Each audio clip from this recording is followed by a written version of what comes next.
मेरे बच्चे को इंसाफ दिला दो, मेरे बच्चे को इंसाफ दिला दो, मेरे बच्चे को इंसाफ दिला दो, मेरे बच्चे को। हमारे परिवार को न्याय एक ही चाहिए कि हम लोग यदि दोषी हैं तो उसका जांच कराया जाए, और मेरे पोता को कम से कम यदि न्यायपालिका में कोई ऐसा प्रावधान हो कि हम लोग को दिए जाए तो हम लोग सोचेंगे कि ये बहुत बड़ा एहसान है हम लोग के परिवार पर इस न्याय का। मौत की हालत ऐसी है कि 10-10 मिनट पर उनको फिट आती है। पटना में उनको जो है सो बेहोश हो गए थे, जमीन में गिरे, माथे में चोट है।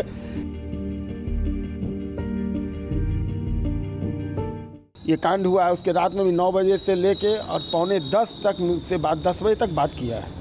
और मुझे देख के आपको भी लगता होगा ना, जो उसने साइड नोट बनाया है, फोटो मैं भी देखा हूँ उसका वीडियो, उसमें आपको देख के लगता है कि कोई आदमी इस तरह के एकदम अच्छे से वीडियो बना के वो इतने दिन में ऐसा कर लेगा, इतनी कठोर कदम उठा लेगा। लेकिन वो भीतर से टूट चुका था, किसी को बोलता नहीं था।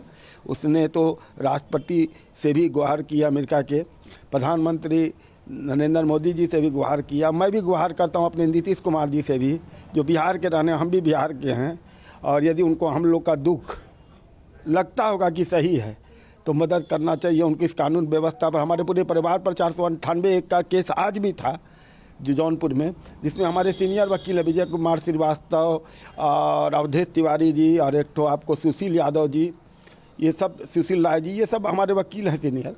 और वहाँ का एक वकील ये बयान दे रहा है कि हमारे जूनियर जो हैं अतुल जी के वकील थे और हम लोग के पास उन्होंने कभी कहा नहीं कि 40,000 रुपया है तो इसकी अपील करते। अपील के लिए तो गया था हाई कोर्ट, वहाँ का रूल ही अलग है। कोर्ट में भी न्याय नहीं न्याय नहीं मिला। उसने तो अपने बयान में कहा है ना।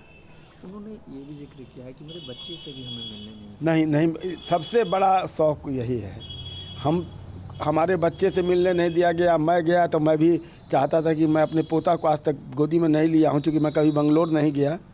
मैं ना वो यहाँ कभी आई है, एक दिन के लिए आई और फिर उसके बाद दोबारा आई नहीं। उसने लिखा है कि मुझे प्रताड़ित किया जाता था, दहेज की मांग की जाती थी। आप सोच के देखिए, जो बहू कभी आई नहीं, जिससे कभी मैंने बात नहीं किया, उसको मैं क्या बोल सकता हूँ।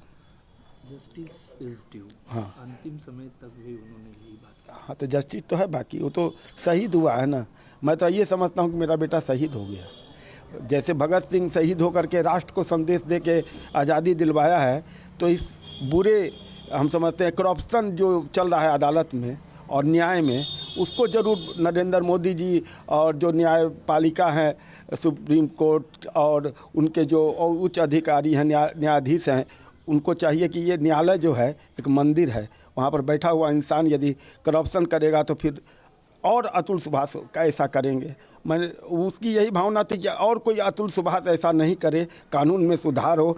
ये कानून का जो गलत दुरुपयोग हो रहा है उस पर संशोधन करने की ज़रूरत है। और हमारे परिवार को न्याय एक ही चाहिए कि हम लोग यदि दोषी हैं तो उसका जांच कराया जाए, और मेरे पोता को कम से कम यदि न्यायपालिका में कोई ऐसा प्रावधान हो कि हम लोग को दिए जाए तो हम लोग सोचेंगे कि ये बहुत बड़ा एहसान है हम लोग के परिवार पर इस न्याय का। यही हम मान के चलते हैं भाई साहब, और कुछ हम नहीं बोलेंगे। उनकी माँ भी मौत की हालत ऐसी है कि 10-10 मिनट पर उनको फिट आती है। पटना में उनको जो है सो बेहोश हो गए थे, जमीन में गिरे, माथे में चोट है। आप सोच नहीं सकते। हम अभी जो बोल रहे हैं ना, ये हमारा स्ट्रॉन्ग व्यूज है, इसलिए मैं आपसे बात कर रहा हूँ और मैं अपने दर्द को छुपाए हुए हूँ। और आप लोग मीडिया की आवाज़ मैं जानता हूँ कि कहाँ तक जाती है। सर, निकिता और उनके परिवारजन फरार हो चुके हैं, सरकार से क्या गुहार लगाएंगे? हम तो चाहते हैं कि यदि आज मेरे बेटा की जगह कोई लड़की बिना नोट लिखे, कोई सुसाइड नोट लिखे, कोई वीडियो बिना लिखे हुए यदि ऐसा करती, आज मेरा पूरा परिवार जेल में होता। अभी से उसी दिन से होता, दूसरे दिन की नहीं देरी थी, उसी दिन से पूरा परिवार चला जाता अंदर। लेकिन उन लोग तो कल तक थे, मीडिया वाले को कहते थे कि फ़ोटो मत लेना जी, मेरा वकील तुमसे बात करेगा, और आज फरार हैं, गायब हैं। इसका क्या मतलब है कि दोषी है। मीडिया के सामने जो आदमी नहीं आ रहा है उसको आप क्या कहिएगा? वो बाद में जाकर के सबूत जुटाएगा और बाद में जाकर जो बात थी तुम मीडिया को बताती ना, वो तो कुछ भी इल्ज़ाम तुम किसी पर लगा लोगी। अभी भी न्याय चाहिए। न्याय तो चाहिए, न्याय के बिना तो हमारा बेटा क्या लिखा है, क्या किया है, तो अब देखें ना। जब तक न्याय नहीं मिले तो क्या करना है। सरकार बस से क्या डिमांड कीजिएगा? सरकार से हम न्याय मांगते हैं और कुछ नहीं मांग रहे हैं।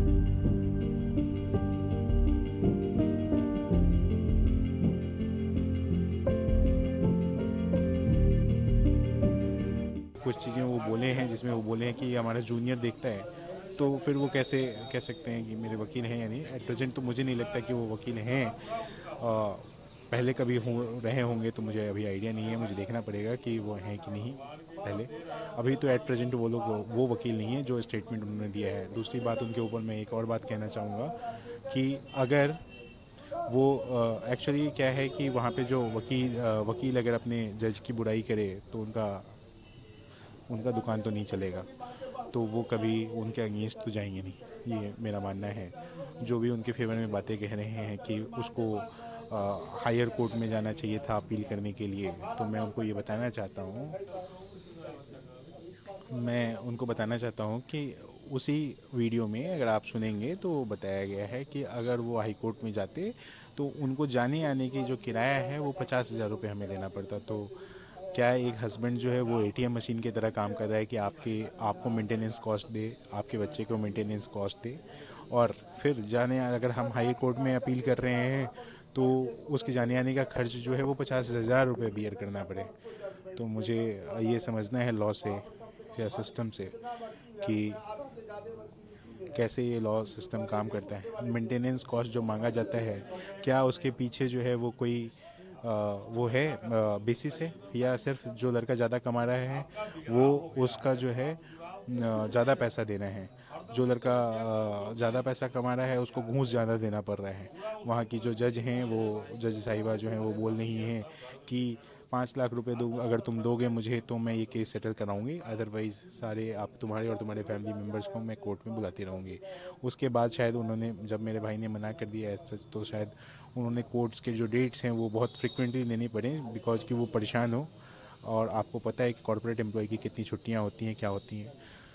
तो कॉर्पोरेट छुट्टियों की वजह से वो जब डेट्स मांगता था पेशकार से कि भाई मुझे सैटरडे दे दिया जाए, वो सैटरडे नहीं देता था। 500,000 रुपये उससे लिए जाते थे पेशकार जो है वहाँ पे, वो 500 से 1,000 रुपये लेता था, बिकॉज वो पैसा ज़्यादा कमाता है। बाकी और लोगों से वो 50 रुपये चार्ज करता है, बिना 50 रुपये चार्ज किए हुए वो किसी को डेट नहीं देता है। ये उस वीडियो में मेंशन है। तो आप इस चीज़ को वेरीफाई कैसे करेंगे? ये सुप्रीम कोर्ट ऑफ इंडिया अगर वो संज्ञान लेती है इस चीज़ पे, तो मुझे लगता है कि ये भी चीज़ पता किया जा सकता है कि कैसे वो पैसे लेते हैं, या फिर कैसे आय से ज़्यादा उनके पास एसेट्स मिलते हैं या नहीं मिलते हैं। इवन जो हमने करप्शन के चार्जेस लगाए हैं जज के ऊपर, उसके ऊपर भी वो संज्ञान ले सकती है। आगे लड़ाई जारी रहेगी? बिल्कुल जारी रहेगी, एट द एंड तक जारी रहेगी, जब तक हमें जस्टिस नहीं मिलेगा।